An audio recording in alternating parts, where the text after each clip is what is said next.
Inna lillahi wa inna lillahi raji'un.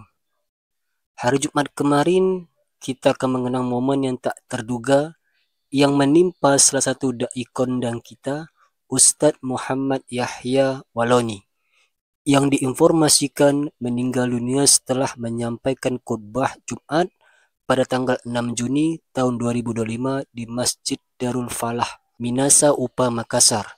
Dai yang merupakan mantan pendeta ini kembali ke hadapan Allah Subhanahu wa Ta'ala saat berada di mimbar. Ustadz Yahya diketahui tiba-tiba jatuh saat menyampaikan khotbah pada siang hari. Hingga kini belum ada konfirmasi resmi mengenai penyebab medis kematiannya.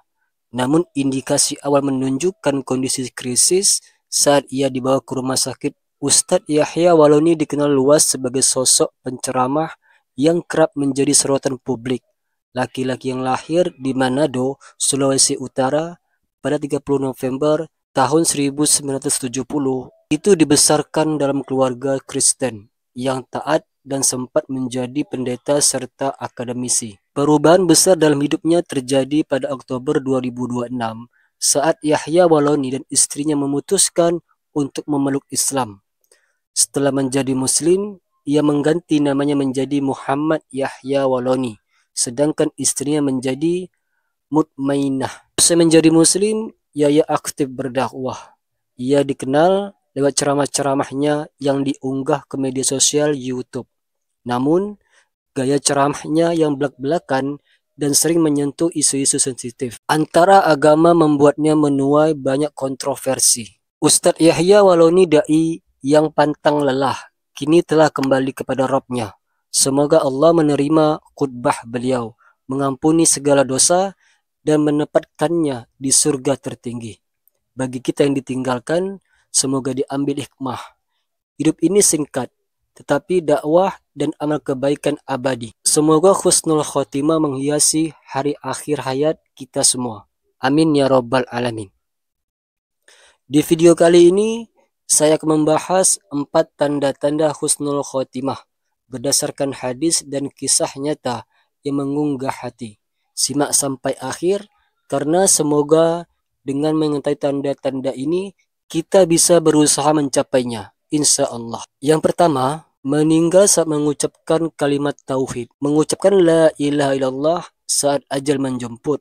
Rasulullah SAW bersabda, barang siapa yang akhir perkataannya adalah la ilaha illallah, maka dia akan masuk surga.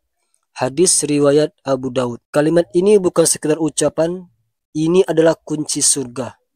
Tapi siapa yang bisa mengucapkannya di akhir hayat, hanya karena mereka yang hidupnya dekat dengan Allah, yang setiap harinya menjaga lidahnya dengan zikir, menghidupkan malamnya dengan salat, menjauhi maksiat, dan menjaga akhlak. Ada kisah nyata seorang kakek di desa kecil.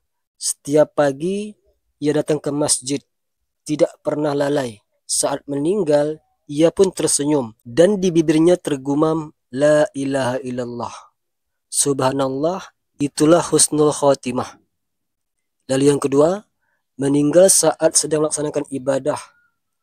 Rasulullah SAW bersabda, seseorang akan dibangkitkan sesuai dengan keadaan saat ia meninggal dunia.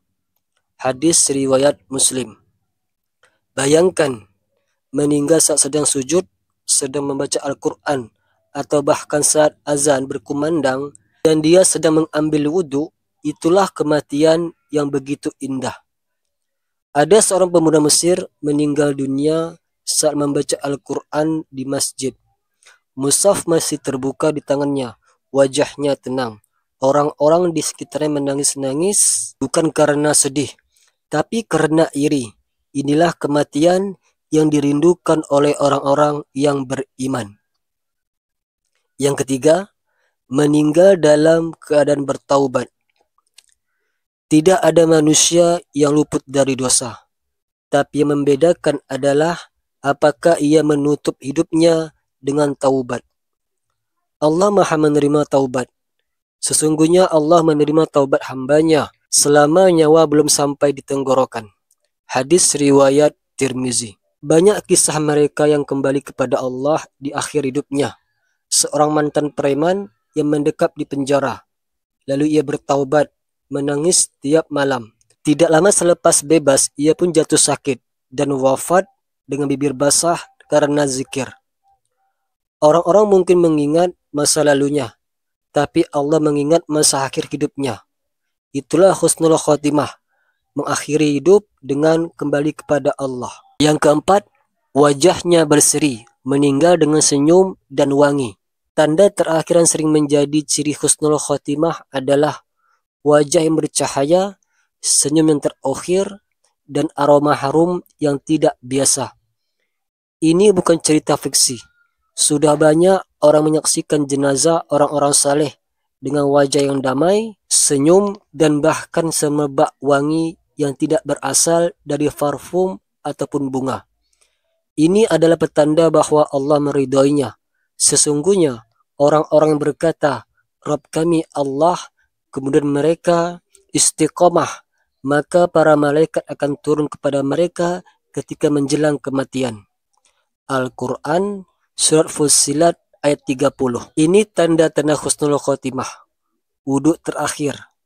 Bersuci sebelum naik mimbar. Wudhu adalah bekal salat terbaik. Sahadat di akhir hayat dijumpai saksi sempat melafalkan La ilaha illallah. Tenang di saat meninggal, tidak histeris.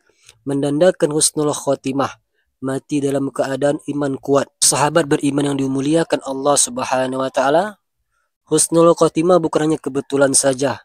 Ia adalah hasil dari amal yang istiqomah, hati yang bersih, dan hidup yang dekat dengan Allah. Mari kita mulai hari ini memperbaiki diri. Jangan tunggu besok. Mungkin hari ini adalah hari terakhir kita. Mungkin malam ini adalah malam terakhir kita saat kita melihat dunia. Tapi jika hidup kita berisi zikir, salat, taubat, dan kebaikan, insya Allah kita akan dijemput dengan senyuman malaikat dan dikembalikan kepada Allah dalam keadaan terbaik. Amin ya Rabbal Alamin. Jangan lupa di like, komen, dan share video ini agar lebih banyak orang termotivasi untuk mengejar husnul khotimah. Jangan lupa juga di subscribe untuk konten islami selanjutnya. Singkat cerita, wassalamualaikum warahmatullahi wabarakatuh.